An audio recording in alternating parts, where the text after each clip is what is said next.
Hello and welcome ulit sa aking kusina. Gagawa tayo ngayon ng isang merienda, ensaymada. Ito ang mga sumusunod na ingredients. Plain flour, sugar, lukewarm water, milk, butter, eggs, salt, active dry yeast. Para sa ating filling, gagamit tayo ng butter, grated cheese, sugar, and optional ingredients, ube elaya. So, gagamit tayo ng bread machine this time.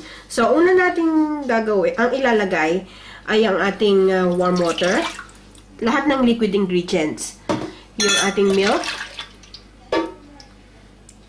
yung ating eggs, yung butter, yung ating flour. So, dahan-dahan lang para hindi tumalsik. Yung salt.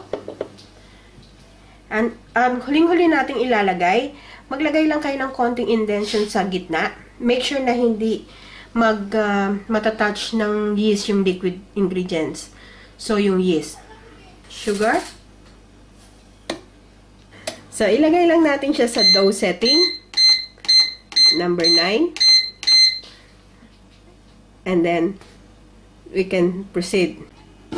Let's just press start. So, hintayin lang natin mag-knead ito.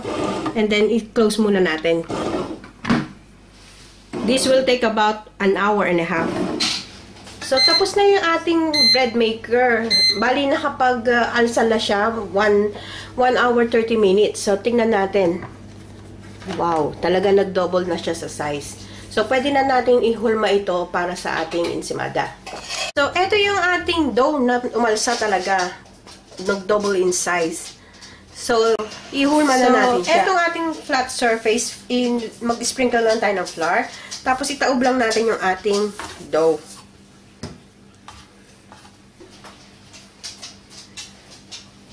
So, ibilog lang natin. Yan. Tanggalin lang natin yung excess na air.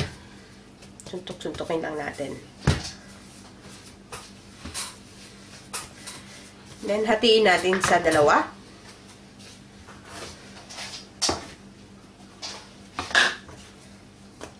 And then, we'll make a log.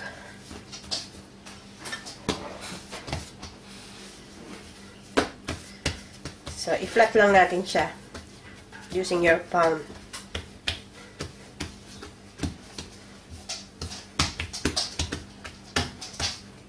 And then, i-roll lang natin papasok.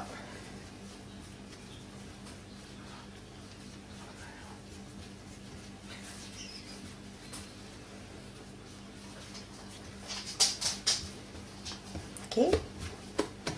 Then, iikot lang natin para umaba siya.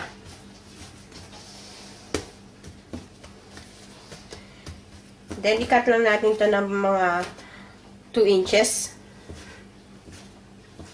So, magdagdag lang tayo ng extra flour para hindi siya madikit. Then, ipa-flatten lang natin siya. So, pati yung rolling pin, lagyan nyo lang din ng flour. So, pahabain lang natin.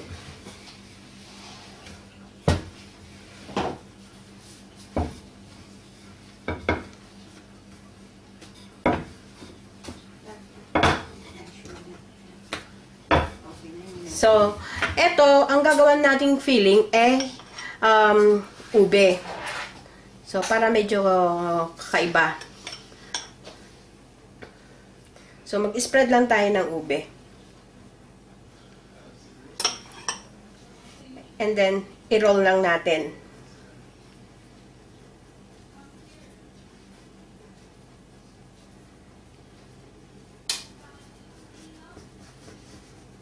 So, ikot ulit natin para medyo humaba. Then, iikot lang natin siya ng parang katol. Yan. Then, yung dulo, itakin lang natin sa ilalim. So, yan. Pwede na. Then, ilagay natin sa baking tray. So, ituloy lang natin itong process na to hanggang sa matapos natin. Gawa naman tayo ng butter ang filling. So, ganun lang. Yung soften na yung butter dapat. So, palamanan lang natin. Then, sprinklean nyo lang ng sugar. Then, ganun din. I-roll din natin.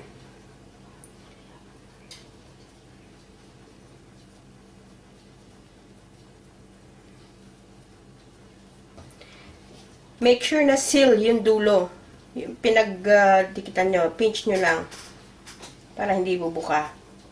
Then, ikot ulit. Para lang naglalaro. Then, ganun ulit. I-roll natin ulit, parang katol. Then, tuck in sa ilalim.